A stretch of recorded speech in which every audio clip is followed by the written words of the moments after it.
Okay, let's start. Thing is, this year's budget it has focused on six different pillars.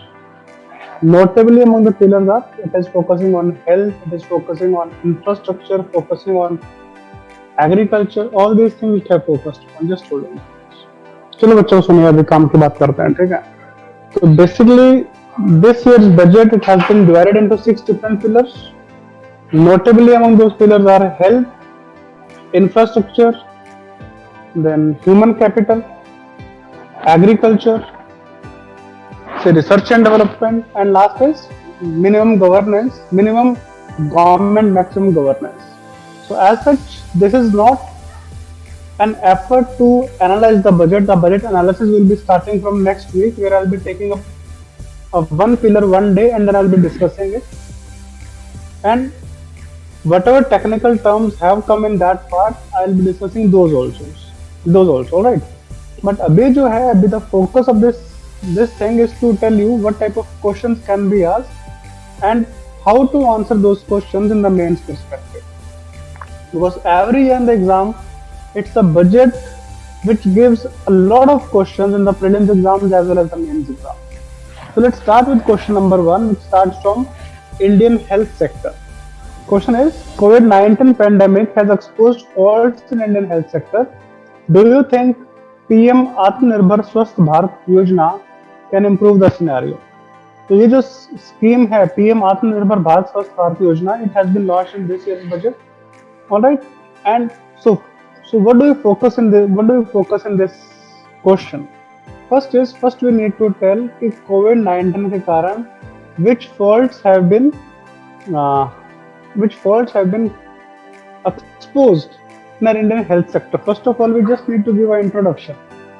So in introduction, we can tell like how much we are spending on health in this year's budget. So we can say that in the budget of 21-22, government is spending around 2.4 lakh crore rupees on health, which is around 137% higher as compared to the previous year's expenditure. And then we can tell. So first of all, we need to tell what type of faults have been exposed. So what type of faults have been exposed? Faults is it has really told that we do not have good research and development in health sector. Look, even in health sector, we need to have good research and development, like the research and development which we have done in case of vaccines. That was not present earlier. Our pharmaceutical sector, it is based totally on generic drugs. So first fault which it has brought is that we do not have good R&D capability in Indian health sector. Second is it has told that we are not good in tertiary health care, where the number of ICU beds were pretty low. Then other drawback was that the number of doctors their number of doctors per thousand of population is very less. Number of doctors, number of nurses.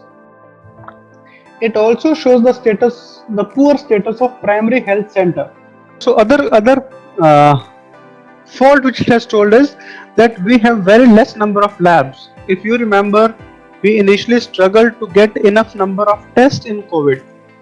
So all the problems, why are we suddenly focusing on increase in expenditure in health sector? Because we found out that we were pretty bad in healthcare sector last year.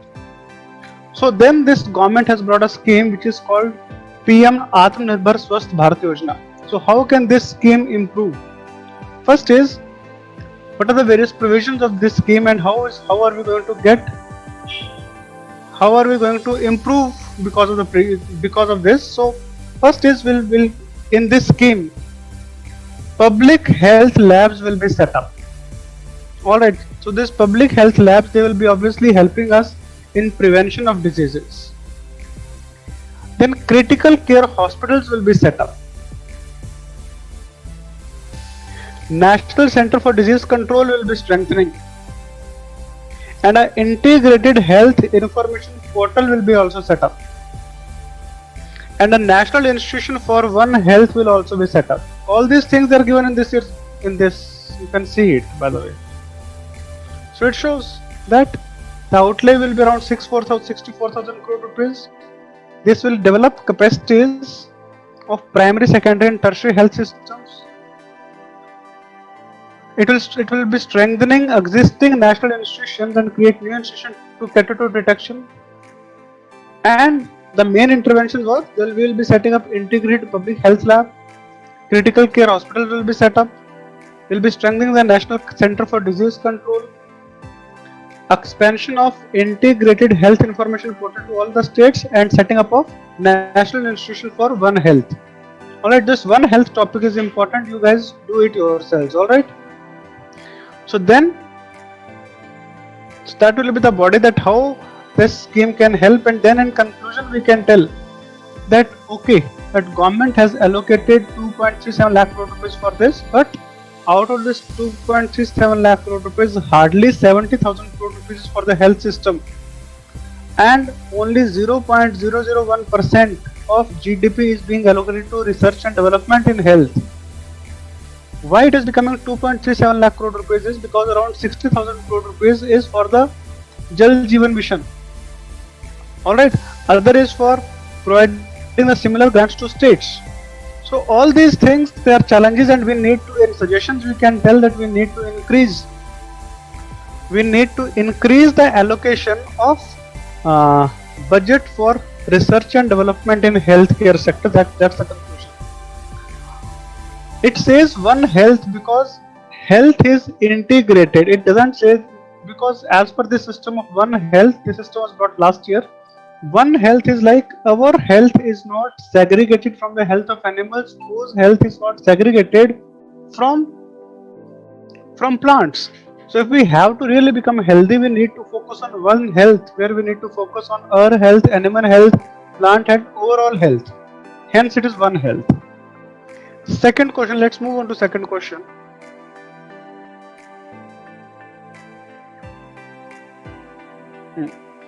Second question is about it's about infrastructure. It says recent budget proposed a national rail plan to improve railways in India. Uha is asking a question that are the funds allocated for Jal Jeevan Mission also included in healthcare allocation? Yes, that is. Look, that is where the problem in budget is. That the devil it lies in detail. That Jal Jeevan Mission, its fund is also being given in the health sector. Central government, it gives grants to states. If you remember, central government, it gives grants to states on recommendation of the Finance Commission. In this case, central government is giving a grant of around 50,000 crore rupees to the states under Jal Jeevan Mission. And this 2.37 lakh crore rupees, it also includes 35,000 crore rupees being given for COVID-19 vaccine. So now you tell me how much is left. Out of 2.37 lakh crore rupees, around 1.5 lakh crore has already been given for Jal Jeevan Mission and for COVID-19. Hardly 70,000 crore rupees is left, which is same as the last year. Getting it? And even in case of PM Pradhan Mantri Atmanirbhar Swasth Bharat Mission, 65,000 crore rupees. Alright, 65,000 crore rupees has been given over a period of 5 years. One thing which I'm really liking is that the discussion is happening. It says 64,000 crore rupees over a period of 5 years. First of all, the drawback of this system is this system wants to focus everywhere. This particular scheme wants to focus everywhere. It wants to improve the capacities of primary, secondary and tertiary healthcare system. It wants to strengthen existing national institutions and create new institutions. Point is, in 16,000 crore rupees 1 year, can you even make a new institution? We cannot do it. Can we set up public health labs? Can we set up critical care hospitals? So this scheme is more of a sort of eyewash. Probably that's the drawback of this particular scheme is that the funding is very less, and the focus is there's no focus of this particular scheme. The scheme wants to focus everywhere. All right.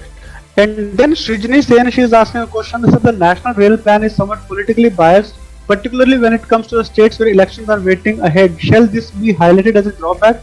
We can highlight it as a drawback, but railway has always been politically motivated. When Lalu Yadav was the railway minister, when the most of the rails they came up in Bihar. When Mamata Banerjee was the railway minister, most of the trains they went to West Bengal. So Yes, rail is generally a political instrument.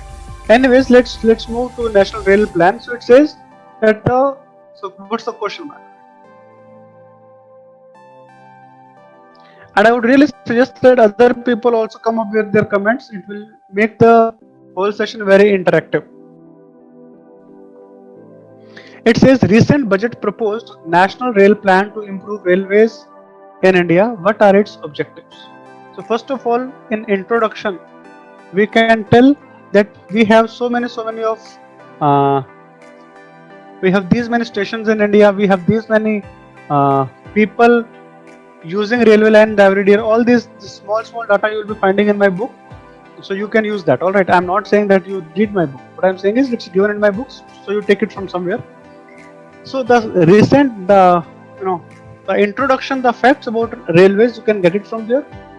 Then we need to tell what are the objectives of National Rail Plan. So the objective of rail plan is that we need to make railway future ready by 2030.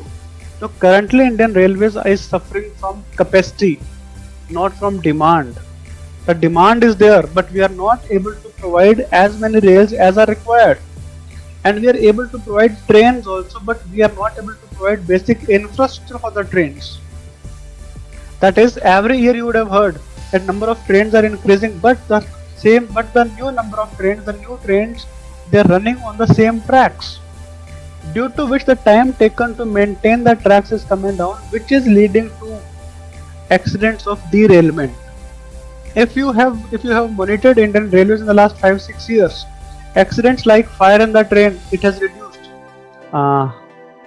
Say head-on collisions of trains, it has reduced. Then accidents without that humanless crossing, that has reduced. The only type of problems which we still witness is derailment, and that derailment is happening because we do not have adequate amount of infrastructure. Maintenance of railway tracks is not happening because we are not creating new type of tracks. So the new tracks are going on in the existing one only.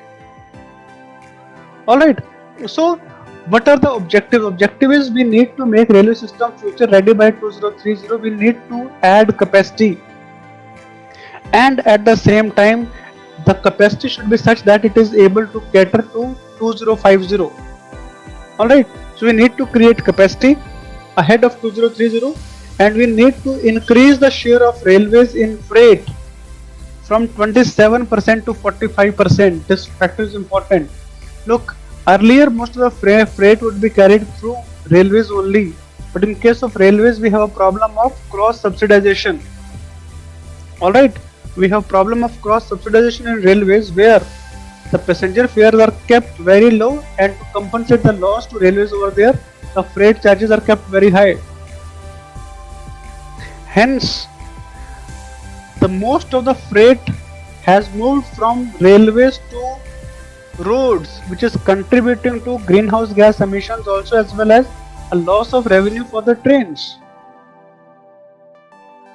So hence it says that we need to increase share of railways from 27 in freight from 27 to 45%. Then in drawback you can tell that without removing the cross subsidization issues we cannot do it. Alright, the next objective is that we need to reduce the carbon emission. So probably it tries to say that we need to reduce the number of diesel engines and need to increase the electric trains. Alright, and then it says we also need to decrease the transit time of freight and increase the speed from 22 km per hour to 50 km per hour. That's another objective of rail plan. Alright, so what are then next part is identify the prospects of multimodal transport system in India. Identify the prospects of multimodal transport system in India. Now multimodal is we need to have various type of transport system at one time. So we need to tell the prospects of multimodal transport system is very good, because India has geographical diversity and we cannot have same type of transport system everywhere. We need to have multimodal transport system. It will be leading to decongestion, it will be leading to better connectivity. it will be leading to more urbanization and will be also increasing the demand of land. Exactly, because long coastline it can be used. The long coastline it can be used to transport cargo from Mumbai to Kerala. Why to come through roads? Inland waterways can be used. All right. It will be also leading to employment generation, and it will be not causing any environmental harm also. All right. So these are the prospects. And then in conclusion, we may write that dedicated freight corridors, they will be operational in the next 2 years, and that will be obviously shifting that will be freeing up lot of capacity in Indian rail network, and then that will be improving the time to transport freight, and then India needs to focus more on construction of dedicated freight corridors. Alright, then let's move to third question. Third question was about inclusive development. Alright, so recent Oxfam report exposed rising financial divide in the country amid pandemic. To what extent the recent budget could ease the challenges for inclusive development? And then what else? Next question. So recent Oxfam report exposed rising financial divide in the country. Yes, the recent Oxfam report has told that the wealth of billionaires it increased by 35% in COVID-19 times, and the poor have become more poor, and hence it has increased the inequality in the country, which was already on a higher side because of the LPG reforms which were brought in because of the economic reforms of 1990s. Alright. So, to what extent could recent budget ease the challenges for inclusive development? So here basically we need to tell what are the initiatives brought by this year's budget for inclusive development. Alright, so then a lot of things have been brought up. So you can tell that government brought a scheme called Swamita scheme, where it was like giving property rights. So that scheme will be extended. Then market infrastructure fund, it will be extended to 10,000 crore rupees. Then Operation Green, which was available only to tomato, onion and potato, now its scope has been increased to bring 22 perishable crops under it. 1,000 more mandis will be brought under ENAM. Alright, and then 5 major fishery harbors have been brought up, which will be increasing employment, because if it is development, we need inclusive development, or say inclusive growth, we need to focus on employment also. So then in fisheries also, government is focusing on the exploitation of fisheries also. Alright, then one nation one ration card system, it has already reached to most of the states, but this year 4 more states and 2 more union territories, they will also be covered under one nation one ration card system. Textile parks will be set up, and textiles are labor intensive sector, so textile sector 7, so new textile parks are set up, and margin requirement for stand up India. Yes, margin requirements for stand up India loans for SCs, STs and women, the margin requirement has reduced. What is margin requirement? Margin requirement is if I am keeping a property of 1 crore as mortgage, how much loan I will be getting. Earlier it was 25%, now it is 15%. That is, if I keep a property of 1 crore as mortgage, earlier I would be getting 75 lakh rupees of loan, now I will be getting 85 lakh rupees of loan. So government is focusing on financial inclusion also. Alright, so these are the initiatives which government has brought to ease the challenge for inclusive development. Then how it can ease the challenge? In this plan, in this budget, government is focusing on food security, government is focusing on farmers, and there is more focus on vulnerable sections such as SCs, STs, and has focuses on stand up India. So, and then in the last we can tell what are the challenges. Yes, Varsha has wrote very good points, that tax holidays for startups and production linked incentive scheme can also be brought under inclusive development. That will not be exactly fitting, Varsha, to be honest. Because here we are focusing on inclusive means vulnerable sections. Startup is even a rich person can start a startup. Alright. Then is in challenge what we can do is that though government has brought this, what government could have done is government could have also imposed a super rich cess which was expected. A super rich cess which was expected that the richest to the richest person they will be imposed higher taxes as has happened in other countries in the world. So that thing it can be added. Alright, that thing it can be added in the suggestion. Alright, then now let's come to fourth question. That recent budget gave focus on reinvigorating human capital, accounting the demographic dividend. Discuss the prospects of national education policy for the same. Yes, we can discuss farmer issues and inclusive development, Sajid. We can surely focus on that. So question is, recent budget has given focus on reinvigorating human capital, accounting for demographic dividend. So we need to tell that how the recent budget is focusing on human capital. Here basically we need to focus on education and skill. So what we can write is that in this year's budget, government is focusing on setting up a higher education commission. Alright, which was promised earlier. Government will be setting up a national higher education commission. It's also bringing a central university in Leh. Then 750 Eklavya model schools will be opened in residential schools. Eklavya residential schools will be opened up in tribal areas, and the unit cost of each of these schools will also be increased. Then government is also bringing a national apprenticeship training schemes, and along with that new initiatives have been brought for partnership with other countries in terms of skill. So these are the various steps brought by this year's budget for human capital.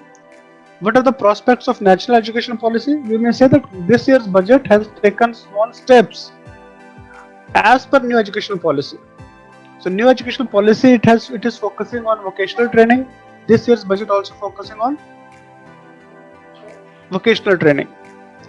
National education policy says we need to restructure higher education. Yes, we are setting up higher education commission. National Education Commission says we need to collaborate with the global powers. This year's budget it says we need to partnership with other countries. Alright. So these are the various prospects, and in conclusion we can tell that the budget for education can still be increased. It's not as much as other countries are focusing. Alright, so that's the suggestion which we can give in the final part of the answer. Alright, then let's come to fifth question. Rising protectionism and deglobalization tendencies are forcing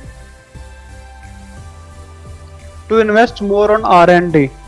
For this, Sajid, I need to look that was the budget allocation decreased this year for education. I don't have the exact data, I did not find it. We'll get back to you. So rising protectionism and deglobalization tendencies are forcing to invest more on R&D. Explain the proposals in recent budget for promoting innovation and its challenges. First we need to tell what is protectionism. In introduction we need to tell what is protectionism, and then we can tell that how protectionism is increasing and how there are deglobalization tendencies happening in the world. So we can tell that trade wars between China and US. Alright, then non-tariff barriers being imposed by the countries. Self-reliance programs brought by the countries like India and Rwanda. Brexit and India's exit from RCEP. and weakening of global institutions like WHO and WTO, they are showing that protectionism and deglobalization tendencies are increasing. And hence, in the current scenario, if the countries have to survive, they need to focus on research and development, because now the countries will be importing only those goods which are really, really very good or really, really needed by them. So hence the focus should be on research and development. In that case, we need to tell the proposals for promoting innovation and its challenges. So proposals in this year's budget are that a national research foundation with 50,000 crore rupees budget will be set up to strengthen overall research ecosystem. Then a national language translation system will be set up.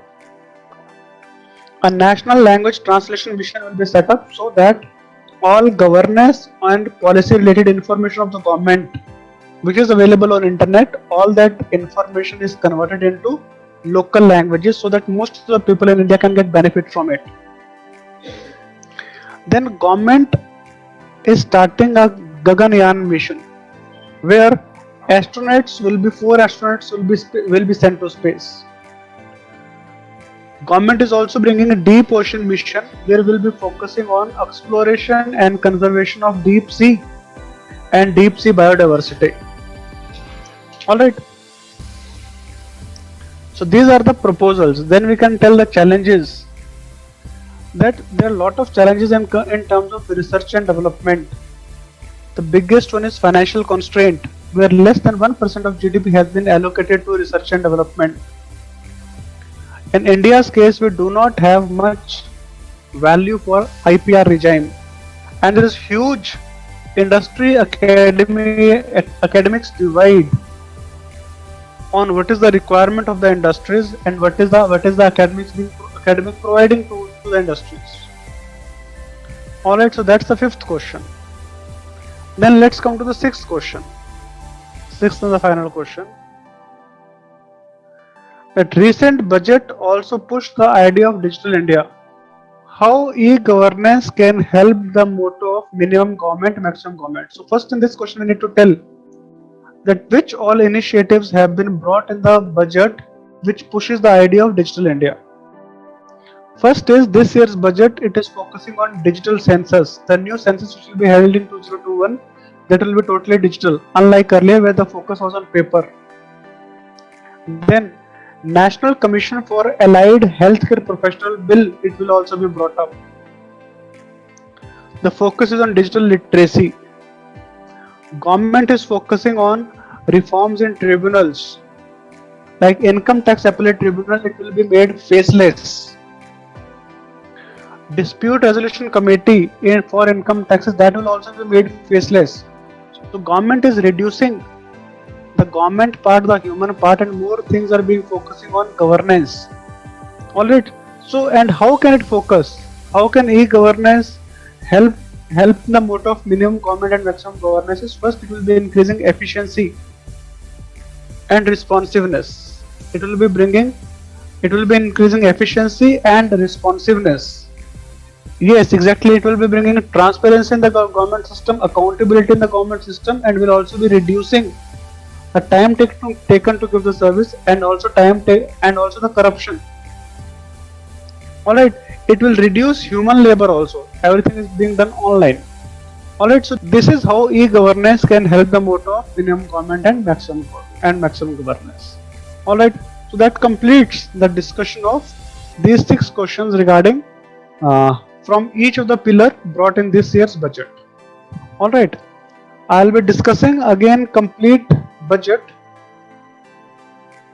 Look, what I am trying to tell you here is that I have been trying since a long time to continuously make videos on current affairs, current issues, but everywhere I lagged was that I was not getting a good studio format.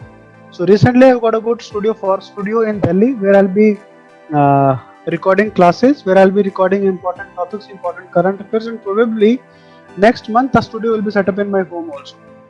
That time I'll be regularly discussing, like there have been various request that someone has told you to discuss performance linked incentive scheme, what is the impossible trinity, what are p nodes. So all these type of doubts, like recently the Dinesh Kumar is asking the 3 farm laws, merits and demerits. So various requests they keep on coming up. From next week, I'll be very active on this, and I'll be focusing on the online content delivery to you on a regular basis. Alright, whatever we discussed today, is that okay to you guys? Chalo, bye bachcho, bye, I'm logging it out.